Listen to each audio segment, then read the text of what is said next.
Welcome to Coco Cartoon Story. कसे आहात बालमित्रांनो? आज मी तुम्हाला एका कुत्र्याची गोष्ट सांगणार आहे. एक होतं गाव. त्या गावात एक गोंडस कुत्रा राहत होता. त्याचं नाव होते बुक्कू. एके दिवशी बुक्कू फारच उपाशी होता. इकडे तिकडे दूरवर फिरूनही त्याला काहीच खायला मिळत नव्हते.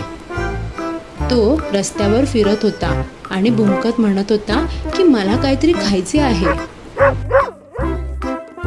शेवटी त्याला एक मऊ मऊ चपाती सापडली. अरे वा, मस्त असं म्हणत त्याने ती तोंडात धरली आणि उड्या मारत चालत निघाला. चालता चालता तो एका ओढ्याजवळ आला.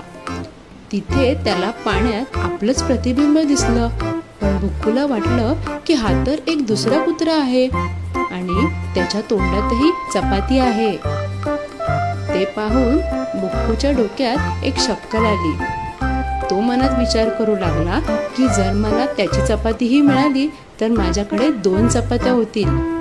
असा विचार करता करता त्याच्या मनात लोभ निर्माण झाला. बुक्कू ती चपाती मिळवण्यासाठी जोरात ओरडला. पण झाले काय? त्याच्या तोंडातली चपाती थेट पाण्यात पडली आणि पाण्यात पडताच वाहून गेली. बुक्कू बिचारा फारच उदास झाला आणि म्हणाला, अरे बापरे, माझी एकमेव चपाती सुद्धा वाहून गेली.